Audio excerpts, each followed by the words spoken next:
Eu sou o Thiago Cosma. Eu vou apresentar para vocês agora o meu projeto de mestrado intitulado Diversidade e Conservação dos Macrofungos das Florestas Nebulares de Santa Catarina, desenvolvido sob orientação do professor Ricardo e do professor Gregory Miller. Ele tem um delay na passagem de slides aqui.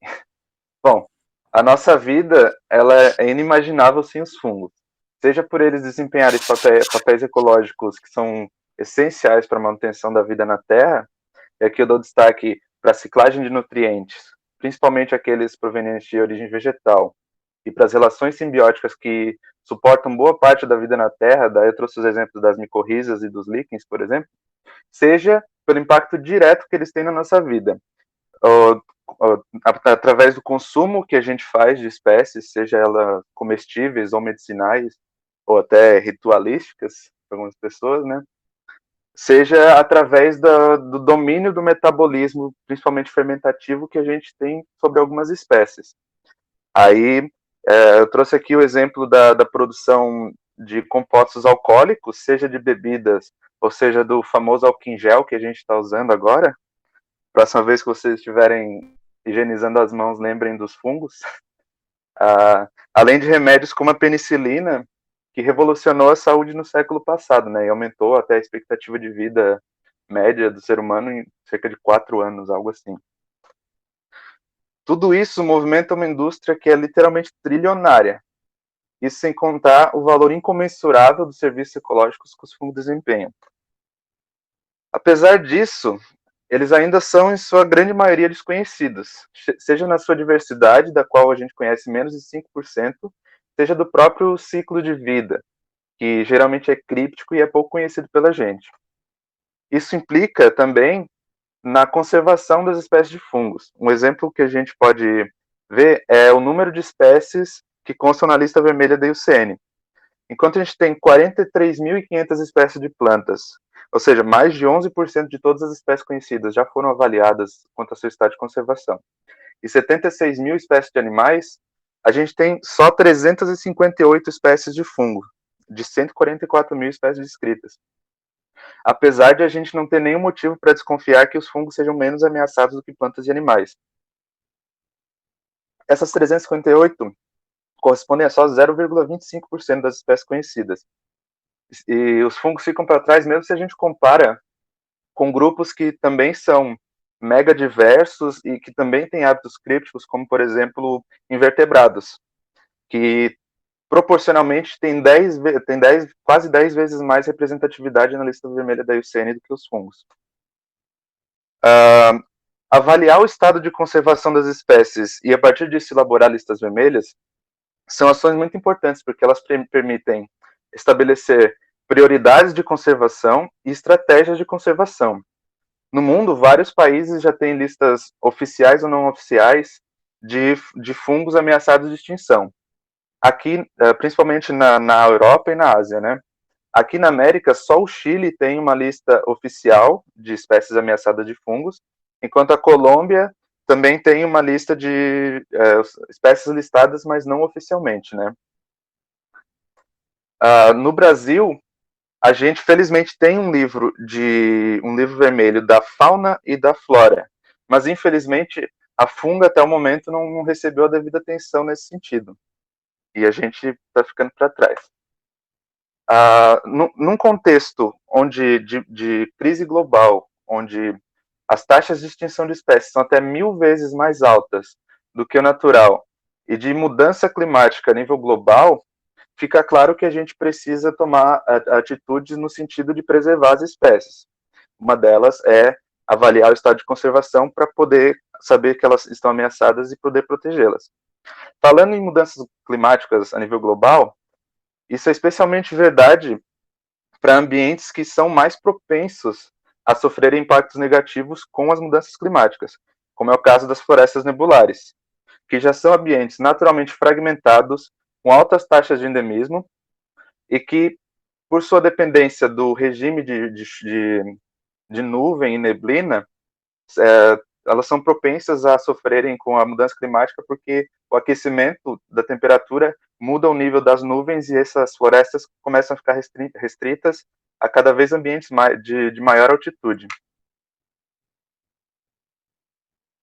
Aqui no sul do Brasil, as florestas nebulares, a gente está aqui entre a latitude 25 e 30, elas ocorrem em altitudes entre 1.000 a 1.800 metros, e elas estão distribuídas ao longo da Serra do Mar, principalmente nas regiões mais altas da Serra do Mar, aqui na Mata Atlântica. Essas florestas, elas são caracterizadas por terem árvores mais baixas, não passando de 20 metros, de 8 a 20 metros, troncos mais tortuosos, folhas esclerófilas, e essa característica bem marcante de muitas epífitas e musgos. Dá para ver aqui que todos os troncos estão completamente cobertos de musgos.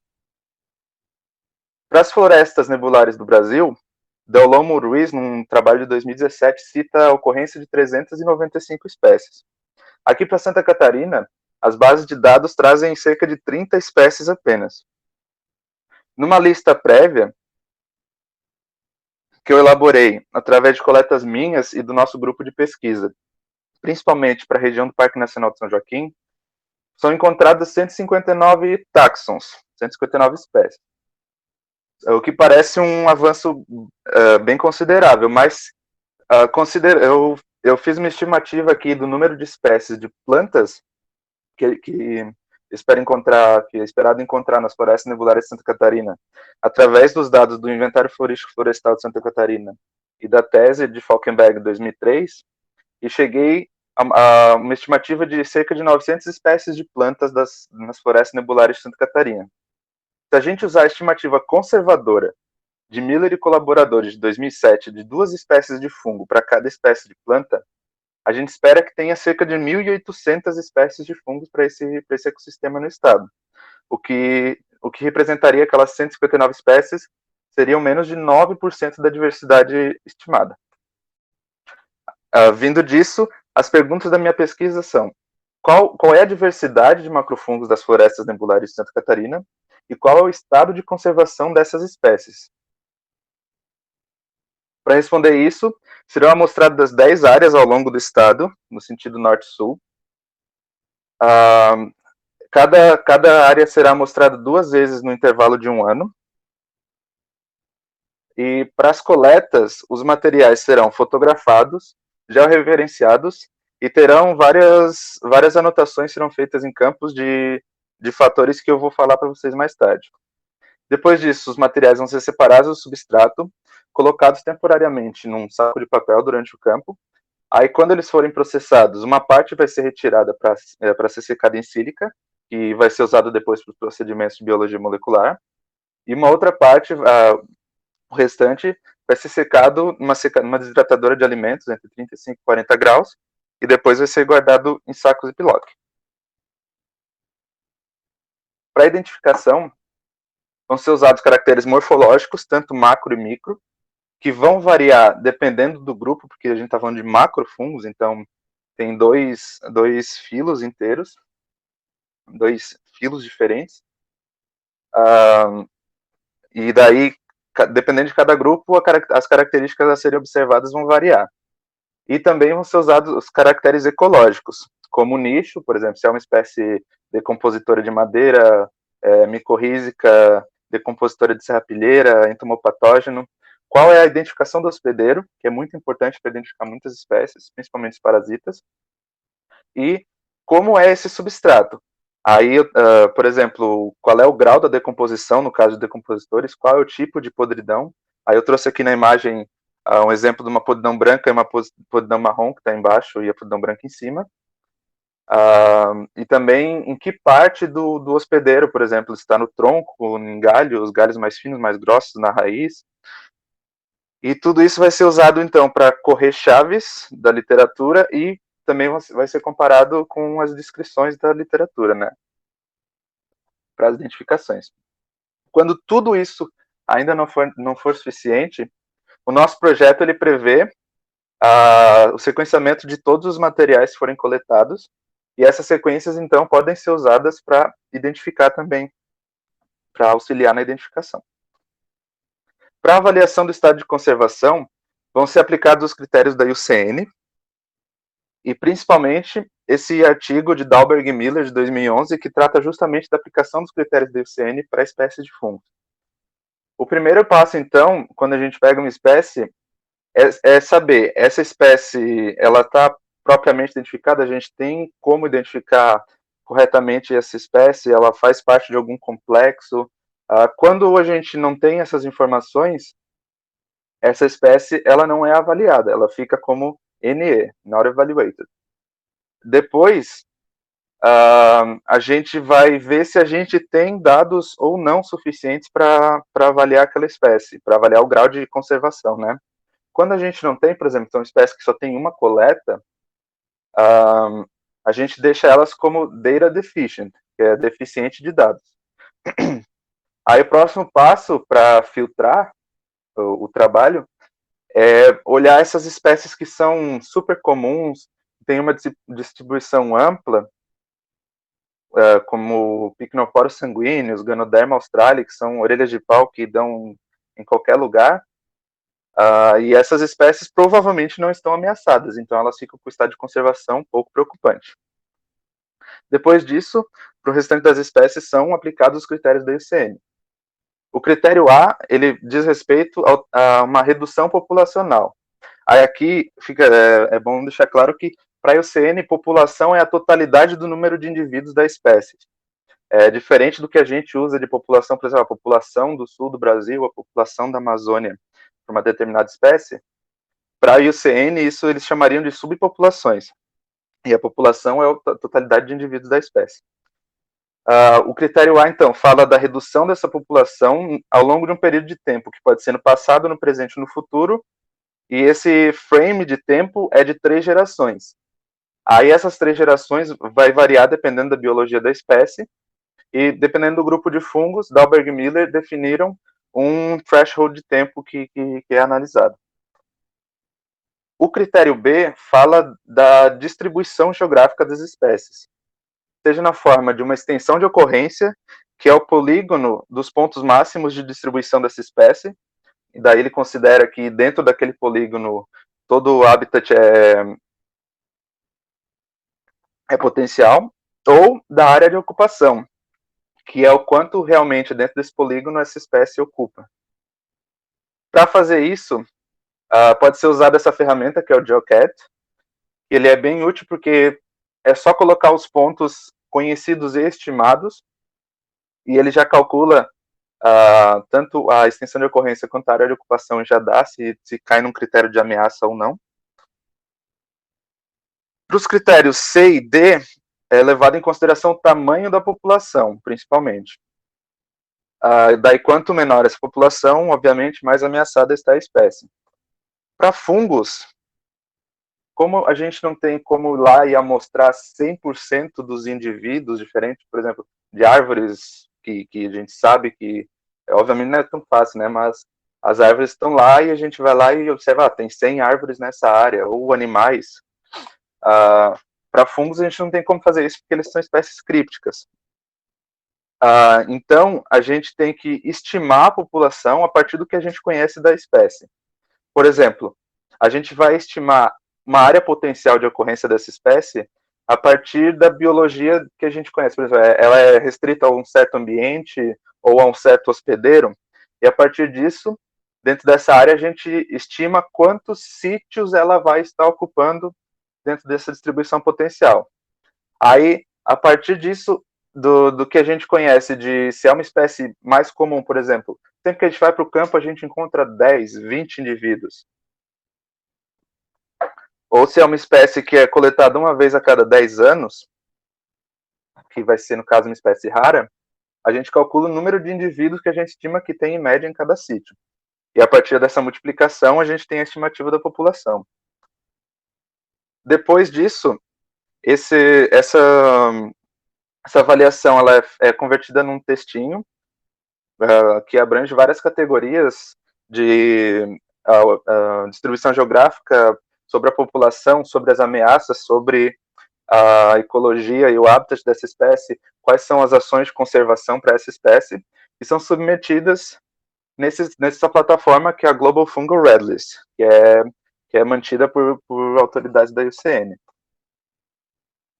Depois, esse assessment que é feito, ele é submetido nesse site e ele passa por uma série de passos, onde ele passa por avaliação de outras pessoas, uh, as pessoas podem contribuir com dados, isso já aconteceu com a gente, que a gente colocou uma espécie, e daí a pessoa, aqui no meu país também tem registro dessa espécie, lá na floresta tal.